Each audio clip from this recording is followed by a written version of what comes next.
Look, I'm gonna tell you right now, these games are weird.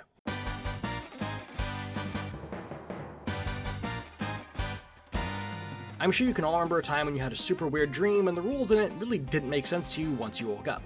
But during the dream, everything just kind of came naturally. We all know the dream logic is a bit out of whack. So now, try and imagine being fully conscious and trying to navigate somebody else's dream logic to probe deeper into their subconscious mind. Because that is the day-to-day for Kaname Date, a goofy, perverted, but still oddly wholesome cop in the Advanced Brain Investigation Squad, or ABIS. That rather than question people the good old-fashioned way, instead they knock them out. You know how they knock patients out with anesthetics before surgery? Hook them into a weird machine and send Date into their dreams to extract information that they normally wouldn't give up willingly, or might not even be fully aware of knowing. And while there are 3 games in this series, one of them came out yesterday, so obviously we won't be looking at anything from that one, and we'll only really be touching on the second game a little bit. Okay, let's get into these builds, and obviously there is a spoiler warning for both Date and Mizuki here. Yeah, let's get groping! What? I mean, let's get going. If my precious subordinate is in trouble, I'll come flying to the rescue. Special Agent Kaname Date is a very weird guy, and while he does his best to be serious while on the clock, he does have his own weird sense of humor. And along with that, he has a nearly uncontrollable desire for, let's say, adult magazines, and in general is seen as a pervert by pretty much everyone. Hell, there's even a special ending where Date can just abandon the mission and run off with a secretary lady he just met because she's his type. But when actually working, Date is what's known as a sinker, someone that with the help of the sync machine is able to jump into someone's dreams and gather information, or even influence them Inception style if they really need to. And there is a time limit on how long Date can stay in someone else's psyche, that being around 6 minutes, or some weird stuff starts to happen. Which may or may not have to do with the fact that somewhat recently, Date suffered a bout of amnesia and can't remember anything from before about 3 years ago. Thankfully for Date though, he was able to not only keep his job, but get caught up to speed on what was going on thanks to a few friends like Boss and Renju. He also got a bunch of new friends like Mama from Marble, who gives him maybe less than legally gathered information, and this massive hulk of a man named Gen, who is super sweet and owns his own restaurant. And of course, Date's roommate/adoptive daughter, Mizuki, who despite acting like she hates him, a lot, does actually care for Date, she just has a hard time showing it. She is 12, so. But outside of his relationships, Date does have one more, let's say, quirk about him. And I kinda touched on it a little bit ago when I mentioned his obsession with adult magazines, and look, I'm not here to kink shame Date, he's got some weird interests. But I bring this up because on multiple occasions, Aiba uses his perverted nature to their advantage by distracting Date with fake magazines and so on. Right, I forgot to mention Aiba. We'll get to her later. Anyways, this isn't just to mess with him. Date actually gets stronger and faster when he's excited, for lack of a better word. Date has dodged bullets after they were fired and moved so fast he left an after image. And we do get a reason for this in the second game.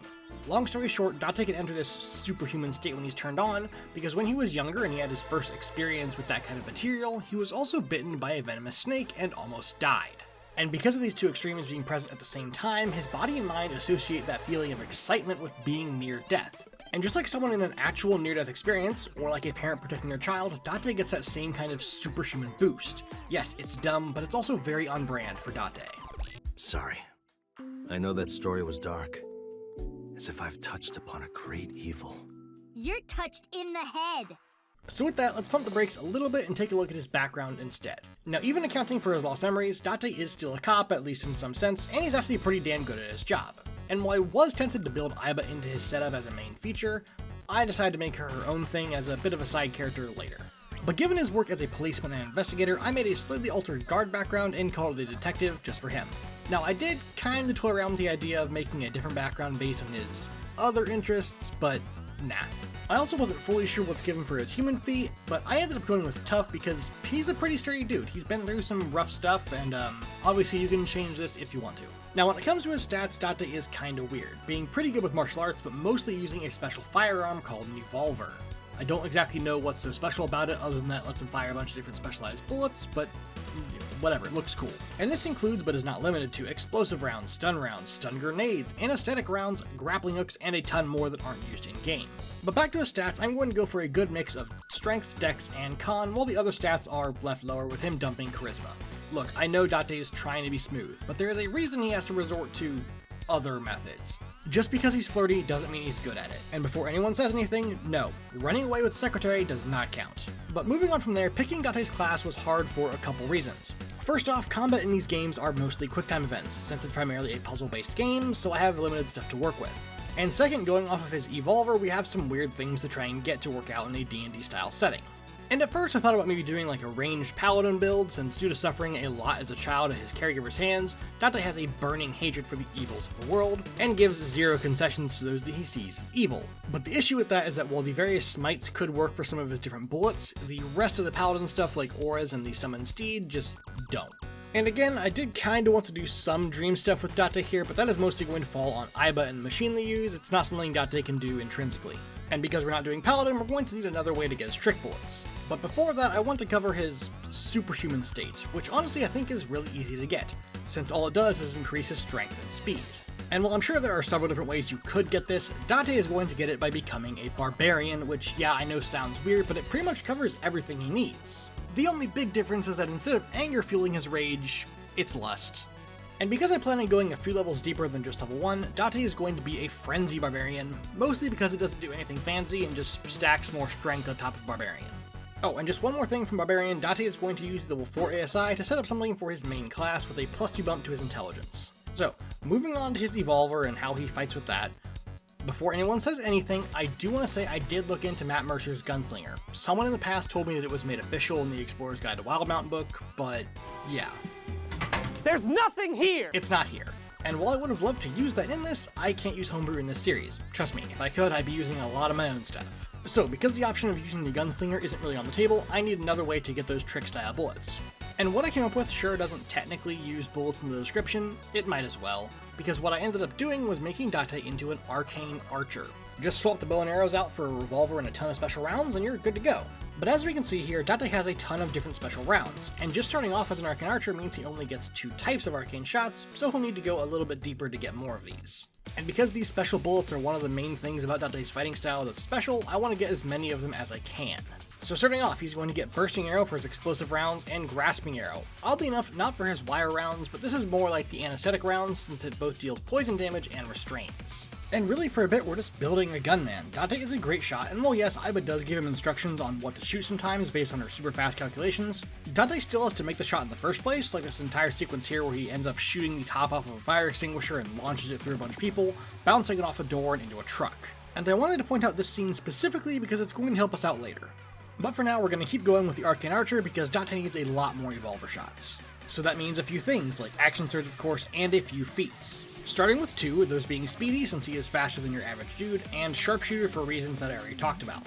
Letting Date use his gun not only in melee combat, but also long range by bouncing his bullets off walls and around cover.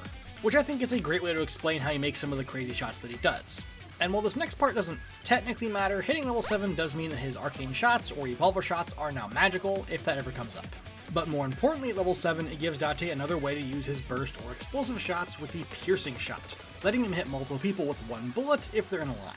Now so far we've only really covered Date's use of guns, but that's not the only thing he's skilled in, because Date is pretty damn good at martial arts. Now I don't plan on dipping into Monk for a few reasons, one of those being that Date just doesn't have the stats for it. So instead, at level 10, Date is going to take the Fighting Initiate feat for unarmed fighting, letting him throw hands. Which honestly, I think is more fitting for Date than a monk would be, since Date doesn't really have any type of formal training. And yeah, his punches aren't going to get the benefit of his slightly higher dex, but they will get the bonus damage from rage on top of his strength, so it's not that bad. Also, every good range character does need a backup for if things get too close and they can't properly use their guns. Not that it matters to Date since he can still use it in melee.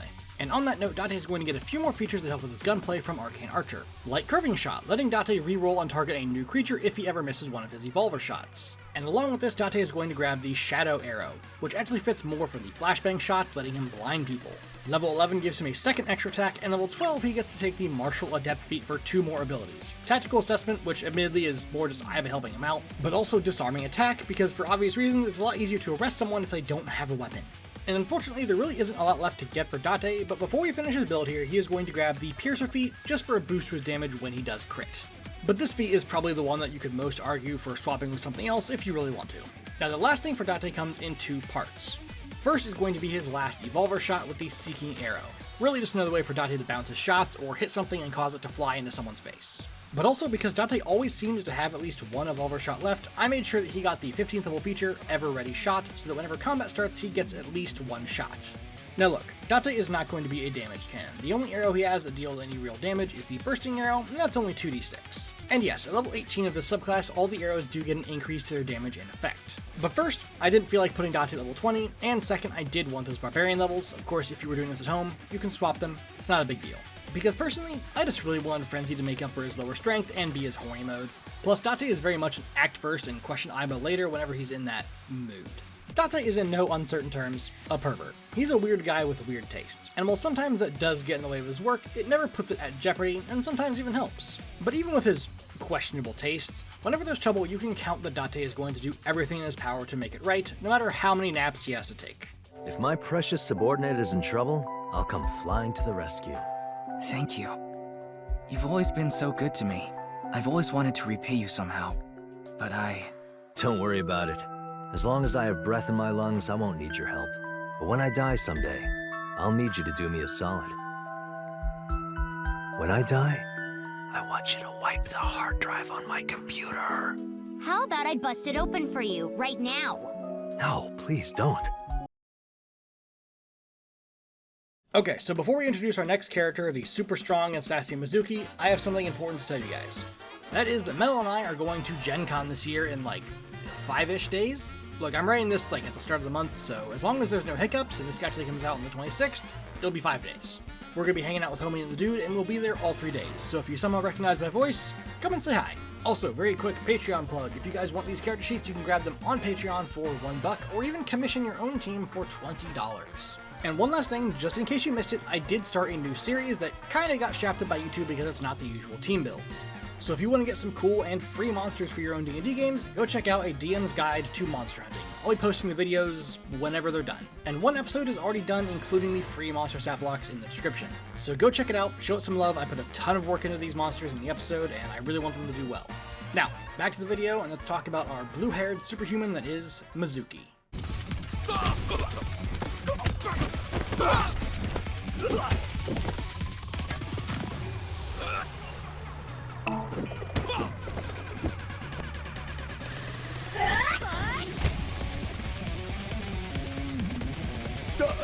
Now, Mizuki has a pretty big role in these games overall, going from one of the main characters and Date's roommate at the start of the first game, to being fully adopted as his daughter later on, and then becoming the main character of the second game. That is, if you don't count and discount Date here, and look, I don't dislike Ryuki, really, I just don't like him as much as Date or Mizuki. And also, he really wouldn't be that far from Date gameplay-wise, he just doesn't have his horny powers, so we're just gonna skip over him. Mizuki, on the other hand, well, no, she does not have his horny powers. What she does have, though, is superhuman strength without needing to almost die. But before that, let's learn a little bit more about Mizuki as a person. Because in the first game, Mizuki acts kind of like a tutorial for the Somnium. She witnesses a murder of one of her family members, no less, and is in so much shock that she can't say anything, so they plug her into the sync machine, and if you aren't a soulless husk of a human being, when you're finished with her Somnium, you give Mizuki a much-needed hug.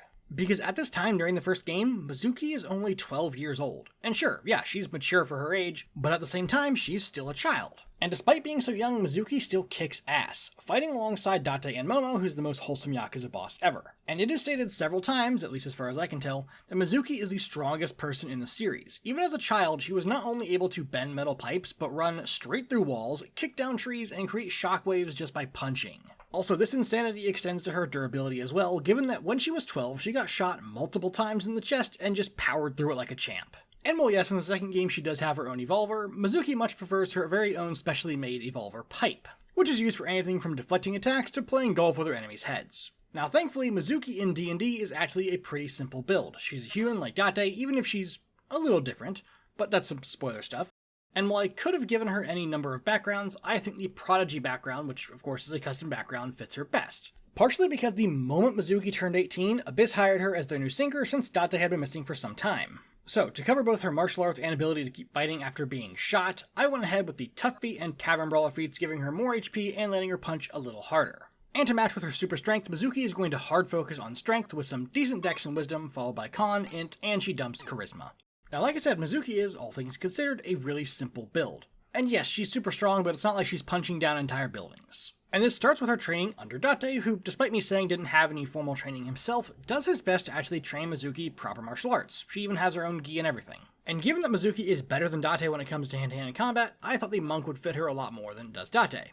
Which of course does give her martial arts, but also makes her faster with unarmored movement, and lets her use her wisdom plus dexterity for AC with unarmored defense. Plus she gets deflect attacks so she can actually block stuff with her pipe. And just like Date, who took 4 levels of Barbarian, Mizuki is going to do the same for Monk, so she can grab the Strike of the Giant's Feet, again adding more stuff to her overwhelming strength. And I was honestly a little bit torn on which one to pick here. Stone Giant or Hill Giant, since they both add damage. Stone Giant just pushes enemies back, and Hill Giant knocks them prone. And yeah, it's going to be Hill Giant, not only because prone lets her continue to wail on her enemies, but Mizuki can and will go for the low blow on any guy she's fighting. She is not afraid to crack a few eggs to get a fight with over faster. But from there, Mizuki needs something else to cover her combat skills. A few levels in Monk are going to help, sure, but them alone are not going to be enough to put her on par with or above Date. So to make sure that Mizuki can bonk her enemies as hard as she wants with her pipe, she is going to take a dip into her second class, the Fighter. And from Fighter, she is going to grab the Great Weapon Fighting Style for her pipe, along with the improved critical feature from the Champion subclass. And I've used this setup in the past for people like Yor, characters that have well above normal human strength, but aren't so overpowered that it breaks your suspension of disbelief. Because the Champion Fighter with its extra crit chance and giving Mizuki advantage on athletics checks with Remarkable Athlete fits her really well, letting her be well above a normal person while not being fantastical or absurd. Now, just like with Date, we need to see how far into this fighter she's going to go. And since Mizuki is doing a lot more combat in this, we do get a much better look at her fighting style. Now obviously Mizuki is fast. At the very least, she is dodging bullets and possibly lasers, but her speed above bullets is kinda inconsistent, so we'll stop it at that. And when Mizuki puts her all into it, she can hit really hard, usually with a running or jumping attack like kicking this dude in the face. Plus Mizuki heals up pretty quickly, so we'll need to get something for that since she won't be getting the level 18 champion feature. And of course, being a fighter means Mizuki gets a ton of feats, like Great Weapon Master for extra damage and higher strength, and the Charger feat for even more damage on those big charging attacks she seems to love, adding 1d8 plus a proficiency bonus to that attack. And of course, follow it up at level 8 with the Speedy feat to make sure she is actually faster than Date. And going this far into fighter actually means that Mizuki gets to cover something that Aiba gives her, that being thermal vision for seeing invisible people. And she does this with the blind fighting style from the extra fighting style feature. Now this isn't perfect since it only works in close range, but hey, it's better than nothing, and it's certainly better than taking the see invisibility spell, which just doesn't work. Now at some point during this build, I did consider taking Mizuki over to a third class to make her even stronger with the Barbarian, but not only does she not have a rage style thing, it's just mostly advantage, which she already gets on athletics checks. Plus there is a little extra damage from the rage bonus, which would help, but I have a feeling that Mizuki here will not be wanting for more damage once her build's all set, so let's keep going down the path of the fighter. Here she gets Heroic Warrior for free advantage once per turn, along with a second extra attack for 3 per turn or 6 with Action Surge. And at level 12, Mizuki is going to up her AC by taking a bump both to Dexterity and Wisdom. Again, upping her AC and making her deflect attacks feature even better. But in the rare case that Mizuki does get hit, she can power through it with the Durable feat, letting her heal a little bit by using up some of her D10 hit die. Which does mean that Mizuki is going to outlast Date, Ryuki, Momo, and pretty much anyone else who tries to help, aside from this strange mask girl who always seems to match Mizuki beat for beat. And lastly, to make sure she is critting as much as possible, Mizuki is going to go to level 15 of Fighter for Superior Critical, meaning that with advantage on 1 attack per round, she can crit on 18, 19, or 20, over tripling her crit chances on her first attack. And Mizuki gets 6 attacks with Action Surge, or 8 with Flurry of Blows from Monk. Now if we're going to do a damage calculation, we need to look at Mizuki's pipe and see what exactly it is. And personally, I would call this a Warhammer since he uses it both in two-handed and one-handed grip. So that means 1d10 for each of those attacks, plus 1d8 for each punch and or kick from Flurry of Blows, all with maxed out strength, Great Weapon Master, the Charger feat, and Strike of the Hill Giant. And all of that adds up to 6d10 plus 3d8 plus 1d6 plus 76, meaning that Mizuki can pump out around 131 damage without any crits. So this is far from Mizuki's max damage output depending on how your DM runs crits. Now the way I do crits is that I add the maximum possible damage they could have rolled on the die to their actual roll. So that means another 8 damage per crit with her pipes or 8 with her kicks. So if Mizuki got insanely lucky, she could go as high as 215 damage if she happens to crit every single attack. Now is it likely to ever happen? Not really, but with the highest possible crit chance she can get, it's also not impossible. Mizuki is an absolute monster. It's no wonder she was hired by Abyss right out of high school to take Date's place, because even as a kid, she could whoop his ass if she really wanted to.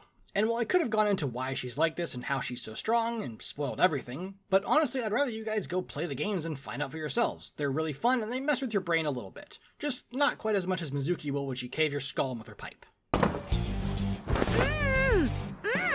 you okay? That hurt, idiot! Pull it off more gently! You're late, by the way! I was about to suffocate, just so you know! This is so typical! You're never there when you need to be! Just like 6 months ago, I was about to miss the bus and you... Actually, stay like that for a while. So there are a ton of great side characters in this series. Ryuki is definitely an option, but he's really just a more martial arts focused Date, so the builds will be pretty similar overall.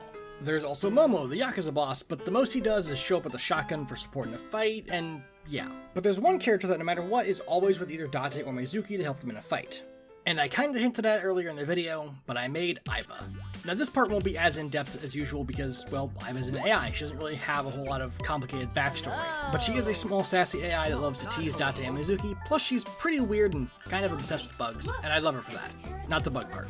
But now I have to ask the question of how do we build a character that never actually interacts with the fight when it comes to actual combat, mostly just providing support and information to help Date and or Mizuki.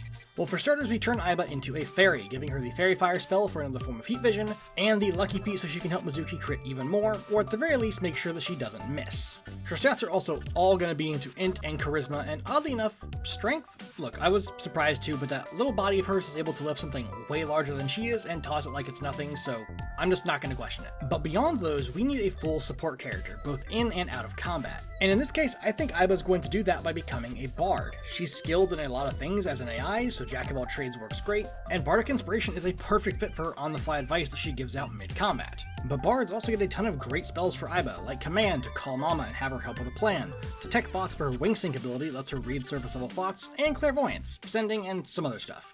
Now some of these might be a bit of a stretch since Aiba can't really project herself into other people's vision, but if she really wants to, she can just cast Fear on Date to scare him.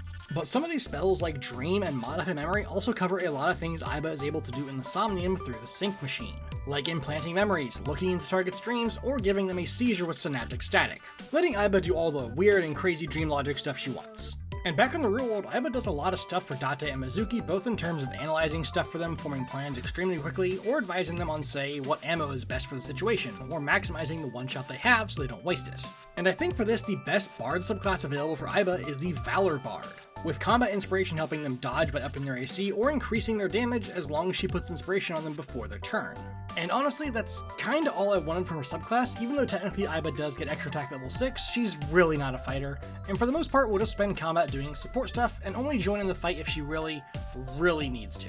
And outside of combat, Aiba is going to be just as useful, with expertise in 4 skills, spells like Guidance, Identify, Detect, and Dispel Magic, and while Aiba does get 2 feats, only one of them is actually going to be a feat with Inspiring Leader. The other ASI being an ASI both for Charisma and Strength, I guess, to even it out. Meaning if she really needs to, Aiba could pop out of Mizuki's eye and start throwing fire extinguishers around. Now Aiba is definitely a weird and goofy character, both in D&D and of course Somnium Files, but she is very helpful even if she's not doing really any damage at all, with abilities focused on making sure that her allies are hitting and hitting harder. And she can mess with her enemies with spells like Hallucinatory Terrain for adult magazines on the floor, or any number of other things that might distract the enemy.